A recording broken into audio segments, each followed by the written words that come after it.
The word is out among convicts. The one place you don't want to go is Skeleton Bay. That's what the inmates there call Pelican Bay State Prison in California. And you sure don't want to end up in the security housing unit there, known as the SHU, the toughest maximum security prison in the United States. The state of California that runs it proudly proclaims it's the wave of the future, designed to isolate prisoners who they insist are out of control, too violent, too unpredictable to be housed with the run-of-the-mill murderers and rapists. But to the men who are locked up there, especially in its SHU, Pelican Bay is simply torture, a living hell where inmates are brutalized and sometimes driven insane. Behind this razor wire is the infamous SHU at Pelican Bay, its security housing unit.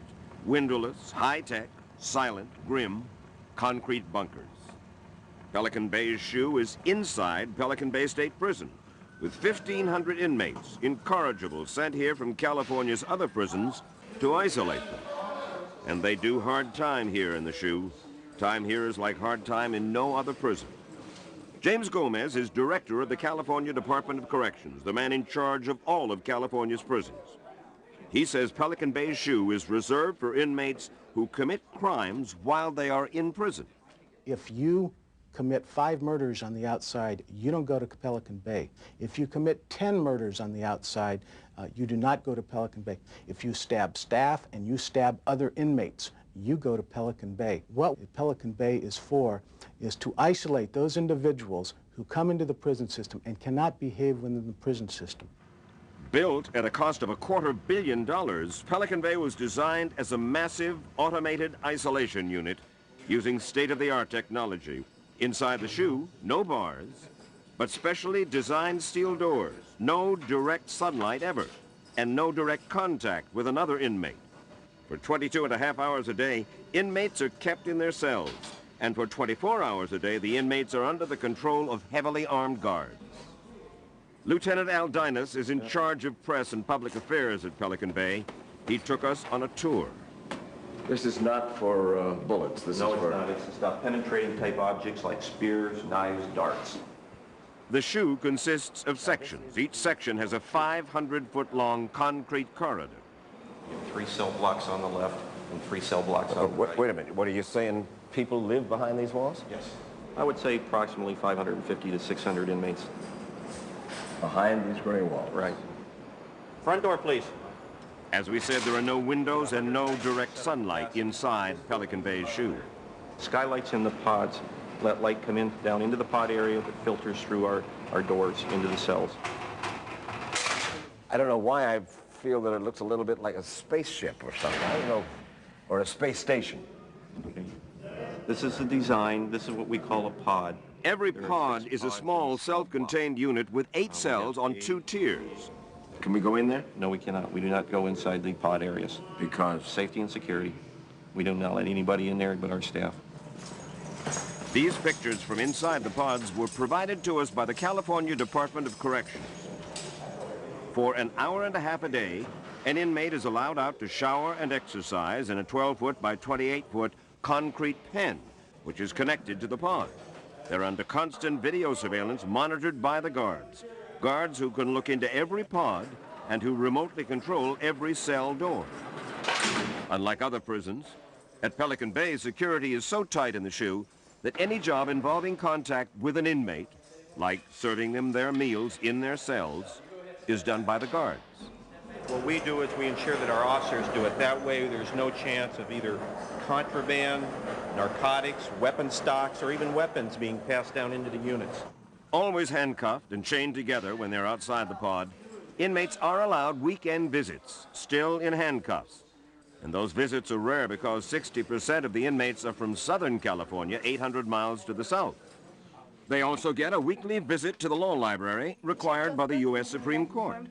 These law library visits enable inmates to work on their legal appeals and the thousands of complaints they file about life in Pelican Bay.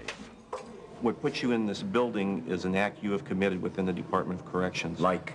It's an act of violence, being caught with weapons, being caught running narcotics, being designated as a prison gang leader or member. That will bring you to this building. It's not what you've done on the streets. Hey, Mike. Yeah. The man in this holding cell outside of his pod is Todd Ashker. Ashker is in prison for murder. I didn't even consciously know I was stabbing him because I was just trying to get, the guy just kept coming at me. Todd Ashker, according to the Department of Corrections, is a member of a white racist gang, the Aryan Brotherhood. He was sent to the Pelican Bay SHU because he assaulted a guard and killed another inmate. I killed the dude, right? But it was in self-defense. Why'd you kill the guy? The guy wanted me to give him some money and all this. He felt I owed him, right? And I didn't feel I owed him nothing. So you killed him? They said I stabbed him numerous times. Assault a guard? Yeah, a few assaults on the guards, possession of inmate weapons, assaults on inmates, things like that. There is no question that many of the inmates in Pelican Bay SHU are violent, or that they are gang members. And many convicts and correctional officers in California's prisons have told us that segregating them has, in fact, lowered the level of violence among the rest of California's prison population. But there are disturbing allegations and a growing controversy about abuses in Pelican Bay Prison and its security housing unit. Allegations that are about to be played out in federal court in San Francisco in a massive class action civil rights suit in which inmates are alleging that they are brutalized and sometimes driven insane in the SHU, and that some were sent there in the first place because they were mentally ill. A lot of the people who end up in Pelican Bay SHU are the last people who ought to go there. Dr. Stuart Gracian is a professor of psychiatry at Harvard Medical School. He's an expert on the effects of isolation and solitary confinement.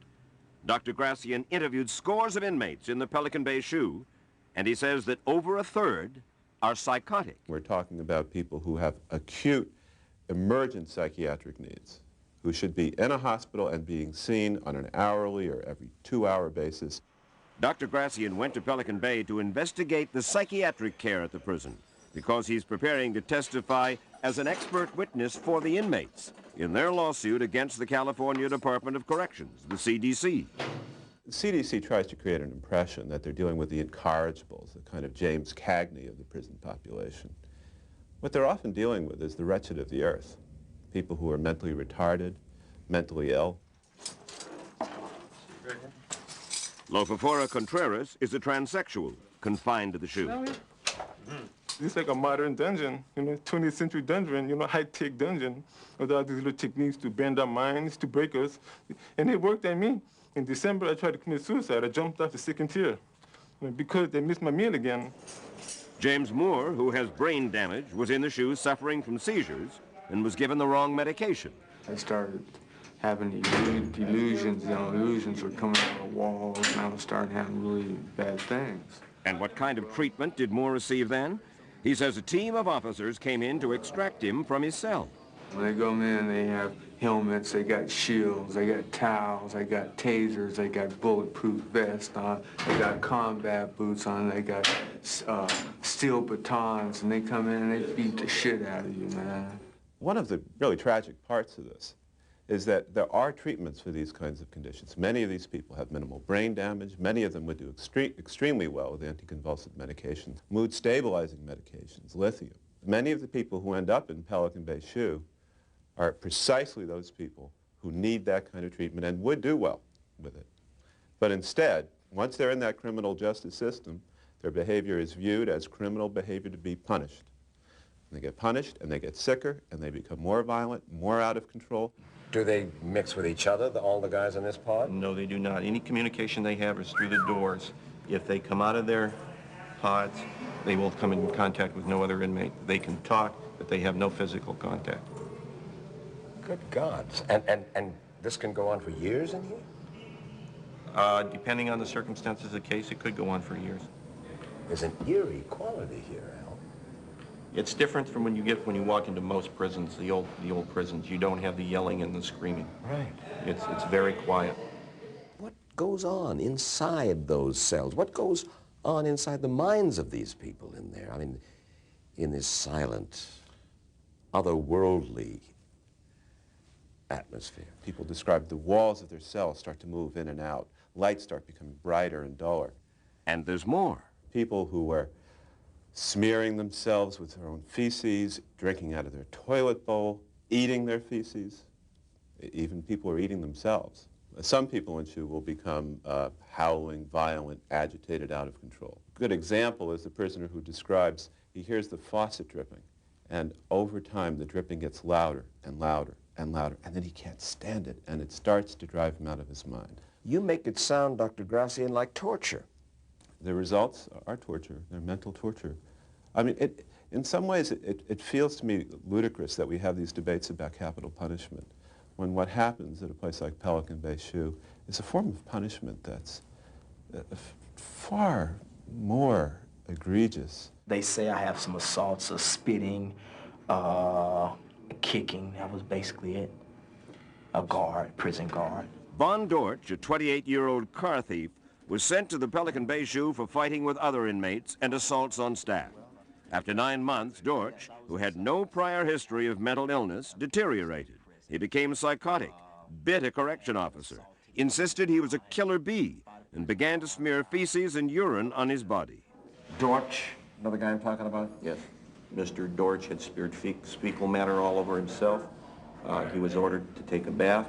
He was escorted. Ordered to take a bath? The doctor had ordered him to be given a bath for sanitation. He was taken to the infirmary, and during the bath process, he was burned. What had begun as apparent psychological torment became physical in the case of Von Dortch. They picked me up and placed me in the bath, yes. I was trying to get up.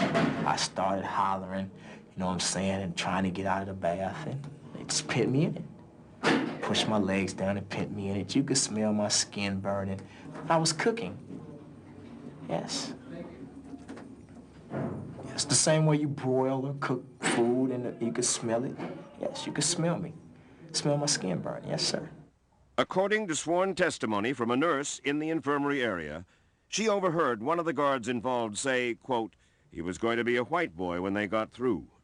These photos were taken by a staff member who thought that possibly a crime had been committed when Dortch was burned in the infirmary. My legs were as white as yours, yeah. All the skin was off. All my skin came off. I was white. Despite the fact that Dortch's skin had been scrubbed away and he had third-degree burns, Pelican Bay's doctors failed to give him any anesthetic for half an hour or more, and the chief doctor even argued that Dortch had not, in fact, been burned. But Dortch went into shock, nearly died, and was rushed to the hospital where he later underwent skin grafts. How do we justify this? What am I locked up for, a petty thief? I mean, do we put thieves on death row? We torture them? The judge said the penalty for crime is to do your time. He says 16 months. I didn't read the fine print where he says, okay, let's cook him, torture him, maim him. I mean, come on. Let's be realistic here. Did I deserve that? Fellow by the name of Von Dortch. You know him? I know of him. You know what happened to him at Pelican Bay? Yes, I do. What happened? He was put into a bath to remove fecal matter that was on his body. The water was intense and too hot. It scalded Mr. Dortch. Scrubbed him? Scrubbed him. It was total inappropriate behavior by staff. What happened? We fired that staff member. What about the doctors and the other people involved? There were other correctional officers involved. We did not find them culpable in the investigation. Dr. Armin Start is a professor of medicine at the University of Wisconsin Medical School. His specialty is prison health care. He reviewed the Dortch case. Director Gomez says he agrees it was a tragic incident. The medical technician was at fault. They fired him. That satisfy you? No. Because? There is no mechanism in place to prevent that from happening again. Dr. Start has evaluated the health services in nearly 100 prisons and jails in 30 states. And in fact, 2 years ago, he served as an expert witness for the California Department of Corrections in another lawsuit. How bad is Pelican Bay? Pelican Bay is near the bottom of the list. But I've got to believe that you feel that what goes on at Pelican Bay is both cruel and inhuman. Yes, I do. Is there a worse prison in the United States in your estimation for that kind of thing? Frankly, I haven't seen one. Dr. Start is now scheduled to testify for the inmates in the Pelican Bay civil rights trial about the overall quality of health care at the prison. Most prison officials, state officials, believe it's their responsibility to provide care and custody. Pelican Bay has forgotten care. Pelican Bay, and that's a success story about isolating predators and victimizers away from regular inmates who want to program and go back into society. If Pelican Bay is a success story and makes the California prison system safer for criminals and correctional officers, what about society on the outside? Does Pelican Bay make society safer? Inmates, some actively psychotic, are regularly paroled directly from Pelican Bay's SHU to the street with no training, no counseling, no job, and in many cases nowhere to go. How does society benefit? How does it lead to public safety? It's safe for our staff to work here. It's safe for the inmates incarcerated here. Yeah, and but beyond here. I can't answer your question. It's beyond us. Is it okay to drive people crazy in an effort to decrease violence in your prison system? Is it okay to release people to the street from Pelican Bay SHU who are far crazier and far more violent than they were when they came into the prison system? I don't think those things are okay. James Gomez, head of California's Department of Corrections, says he is, quote, required by law to release inmates once their sentence is served, whether or not they're in the SHU. And what about driving inmates inside the SHU?